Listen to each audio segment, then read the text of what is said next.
लो student MP board कक्षा 10वीं के सभी विद्यार्थियों का इस खास वीडियो में आपका हार्दिक स्वागत है। इस वीडियो में आपको बताने जा रहे हैं विज्ञान विषय द्वितीय परीक्षा 2026 वेरी मोस्ट प्रश्न लेकर आए हैं जो आपको 16 मई के पेपर में देखने को मिलने वाले। विद्यार्थियों, आप किसी कारणवश कम नंबर लाए हैं विज्ञान विषय में वार्षिक परीक्षा में, तो आपका पेपर आपने डाला ही होगा, फॉर्म डाल दिया होगा परीक्षा का, तो 16 मई को आपका पेपर होने वाला है। तो इन प्रश्नों को आप पढ़ के जाएंगे तो आराम से आपके अच्छे नंबर स्कोर होने वाले विद्यार्थियों। तो इस वीडियो को पूरा देखना, इन प्रश्नों को आप तैयार कर लेना विद्यार्थियों। इसमें से बहुत सारे प्रश्न आपको द्वितीय परीक्षा पेपर 2026 के पेपर में देखने को मिलने वाले हैं। और एमपी बोर्ड कक्षा 10वीं के विद्यार्थी पहली बार हमारे चैनल पर जुड़ रहे हो, चलो सब्सक्राइब जरूर कर लेना, वीडियो को लाइक कर लेना, बेल आइकन को प्रेस कर लेना, जिससे आने वाला हर वीडियो नोटिफिकेशन आप तक आसानी से पहुंच सके, क्योंकि एमपी बोर्ड संबंधित सब प्रकार की जानकारी हमारे चैनल तक से प्रोवाइड की जाती है। और अपने दोस्तों के साथ वीडियो को शेयर भी जरूर कर देना। देखिए, बहुत शानदार, बहुत आईएमपी वेरी वीआईपी क्वेश्चन है विद्यार्थियों। चलिए स्टार्ट करते हैं। द्वितीय परीक्षा पेपर 2026 विषय है विज्ञान कक्षा 10वीं के विद्यार्थियों के लिए, एमपी बोर्ड के लाडलों के लिए, जो 16 मई को आपका पेपर होने जा रहा है विद्यार्थियों। बूस्टर डोज इस वीडियो में आपको मैं देने वाला हूं। अति महत्वपूर्ण प्रश्न। पहले प्रश्न की हम बात करें तो पहला प्रश्न है, संचारण को परिभाषित कीजिए तथा संचारण से सुरक्षा के दो तरीके समझाइए।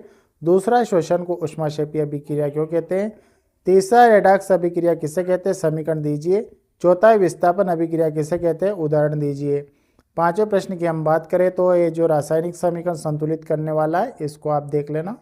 ये रासायनिक समीकरण है, संतुलित कीजिए, जो कि 4 नंबर में आपको देखने को मिल सकती है। अगले प्रश्न की हम बात करें तो उदासीनीकरण अभिक्रिया क्या है, 2 उदाहरण दीजिए। सातवां, धोने का सोडा बेकिंग सोडा के 2 उपयोग लिखिए। आठवां, विरंजक चूर्ण एवं प्लास्टर ऑफ पेरिस के 2 उपयोग लिखिए। नौवां है अम्ल एवं क्षार में 2 अंतर लिखिए। अगले प्रश्न की हम बात करें, 10वां प्रश्न है, प्लास्टर ऑफ पेरिस को आर्द्ररोधी बर्तन में क्यों रखा जाता है। अगले प्रश्न की हम बात करें, निम्न पदों की परिभाषा दीजिए। खनिज, अयस्क, गैंग, वेरी मोस्ट परिभाषा है विद्यार्थियों। इन तीनों परिभाषा को आप अच्छे तरीके से तैयार कर लेना। 12वें प्रश्न की हम बात करें, धातु एवं अधातु में भौतिक गुणों और रासायनिक गुणों के आधार पर 2 अंतर लिखिए। भौतिक गुणों और रासायनिक गुणों दोनों के आधार पर आप तैयार कर लेना 2 अंतर। अगला है, भर्जन को परिभाषित कीजिए। 14वें प्रश्न की हम बात करें, ऐसी धातु का उदाहरण दीजिए जो कमरे के ताप पर द्रव होती है, चाकू से आसानी से काटी जा सकती है, ऊष्मा की सबसे अच्छे चालक होती है, ऊष्मा की कुचालक होती है। अगला, साबुन एवं अपमार्जक में 2 अंतर लिखिए। अगले प्रश्न की हम बात करें, 16वां प्रश्न, एथेन C2H6 एवं मीथेन CH4 एवं एथिन C2H4 की इलेक्ट्रॉन बिंदु संरचना बनाइए। तीनों की आप सीख जाना विद्यार्थियों, तीनों में से एक आपको देखने को मिल सकती है इलेक्ट्रॉन बिंदु संरचना बनाना, ठीक है।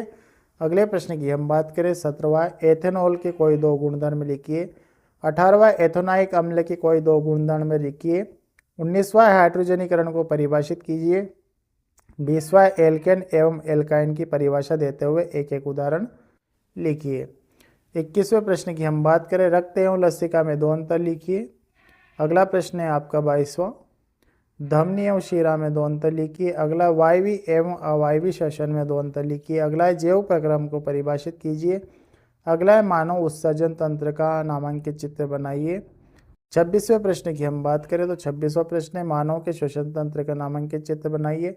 27वां, मानव के पाचन तंत्र का नामांकित चित्र बनाइए। 28वां, प्रतिवृत्ति चाप का नामांकित चित्र बनाइए। 29वें प्रश्न की हम बात करें तो तंत्रिका कोशिका न्यूरॉन का नामांकित चित्र बनाइए। 30वां, निम्नलिखित जंतु हार्मोन के कार्य लिखिए। वृद्धि हार्मोन, इंसुलिन। अगले प्रश्न की हम बात करें 31वां, तो निम्नलिखित पादप हार्मोन के कार्य लिखिए। ऑक्सिन और जेबेरेलिन। 32वां, एक लिंगी पुष्प को परिभाषित कीजिए। 33वां, जनन क्यों आवश्यक है। अगले प्रश्न की हम बात करें, 34वां प्रश्न है, द्विखंडन और बहुखंडन में 3 अंतर लिखिए। द्विखंडन बहुखंडन से किस प्रकार भिन्न है। अगले प्रश्न की हम बात करें, 36वां प्रश्न है, माँ के शरीर में गर्भस्थ भ्रूण को पोषण किस प्रकार प्राप्त होती है। 35वां, मानव में बच्चे का लिंग निर्धारण कैसे होता है। 36वां, मेंडल के प्रभाविता के नियम को समझाइए। अगला, अनुवांशिकता किसे कहते हैं। अगले प्रश्न की बात करें विद्यार्थियों, तो मेंडल ने अपने प्रयोग के लिए मटर के पौधों को ही चुना, इसके 3 कारण लिखिए। अगला है, मेंडल के प्रयोग से कैसे पता चला कि विभिन्न लक्षण स्वतंत्र रूप से वंशानुगत होते हैं। 40वें प्रश्न की हम बात करें तो प्रकाश के परावर्तन अपवर्तन की परिभाषा नियम। आप इसकी प्रकाश के परावर्तन और अपवर्तन की परिभाषा और इसके नियम सहित याद कर लेना विद्यार्थियों। 41वां निम्न को परिभाषित कीजिए। वक्रता केंद्र, फोकस दूरी, वक्रता त्रिज्या, लेंस की क्षमता। वेरी मोस्ट परिभाषा है विद्यार्थियों, इनको आप अच्छे से तैयार कर लेना, ठीक है। अगले प्रश्न की हम बात करें, अवतल दर्पण और उत्तल दर्पण के दो उपयोग आप तैयार कर लेना। अवतल दर्पण के दो उपयोग और उत्तल दर्पण के दो उपयोग। अगला है, उस उत्तल दर्पण की फोकस दूरी ज्ञात कीजिए जिसकी वक्रता त्रिज्या 32 सेंटीमीटर है। सवाल है विद्यार्थियों।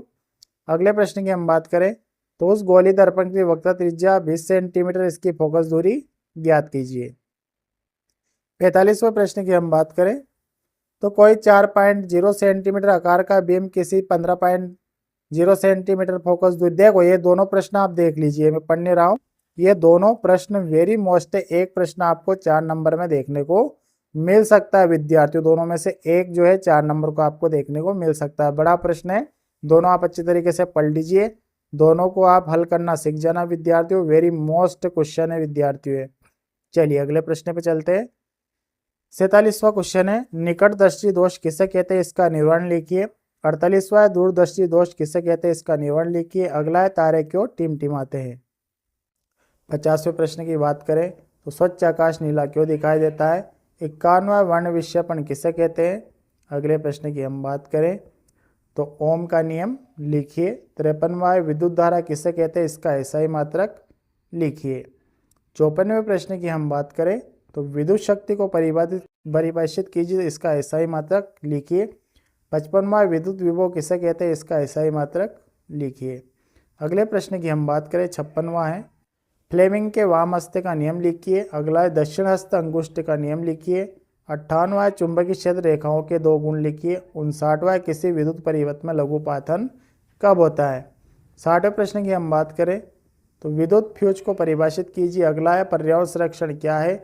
अगला है, ग्रीन हाउस प्रभाव को समझाइए। अगला है, ग्लोबल वार्मिंग से आप क्या समझते हैं। अगले प्रश्न की बात करें, तो अम्ल वर्षा किसे कहते हैं और ओजोन क्या है। ये आपको मैंने 65 क्वेश्चन दिए हैं विद्यार्थियों, जो कि वेरी मोस्ट क्वेश्चन, अगर आप इनको पढ़ के जाएंगे, सारे क्वेश्चन को याद कर लेंगे, तो आपको विज्ञान में अच्छे नंबर देखने को मिलने वाले विद्यार्थियों। किसी कारणवश आपके कम नंबर आए थे, तो आपको द्वितीय परीक्षा का अवसर दिया जा रहा है। जो आपका विज्ञान विषय का जो पेपर है विद्यार्थियों, 16 मई को होने जा रहा है, तो आप अच्छे नंबर स्कोर करेंगे, इनको पढ़ के जाएंगे विद्यार्थियों। बिलीव कीजिए, आप इनको तैयार करके अवश्य जाइएगा, ठीक है विद्यार्थियों। कमेंट करके जरूर बताइए, और अगले विषय कौन सा आपको जो है एमपी प्रश्न चाहिए विषय का, जो आप अनुत्तीर्ण हुए हैं, तो उस पर आप वीडियो मिल जाएगा। मिलेंगे नेक्स्ट वीडियो में नए टॉपिक के साथ, तब तक के लिए सब विद्यार्थियों को नमस्कार, जय हिंद, वंदे मातरम।